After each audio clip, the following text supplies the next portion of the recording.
In this video, I'm going to show you how to use the sort and filter feature on Microsoft Excel. Very simple.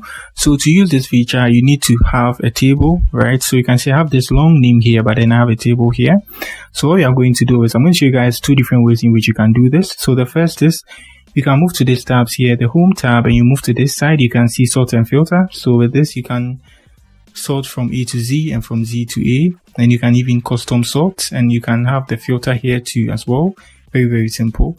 Or to use the filter, since you have a table, you are going to find this button here. Just tap on that. Good. And you can do your filtering here. So now let's start with the A to Z. So A to Z, and we have it arranged from A to Z. You can see start from A now. Tap on the same thing here, and now let's make it Z to A. And now let's make it Z to A. Good.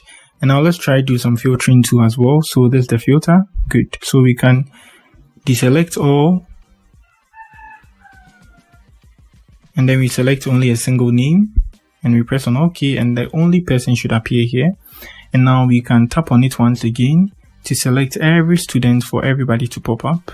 Yeah, very simple. There's the sort and filtering feature on Microsoft Excel. Very simple. So if you are new here, you give me a like, subscribe to the channel. Just like I said, you should always have a table to do this. So to create a table is a Ctrl+T. You create your table and you're good to go. So that's it.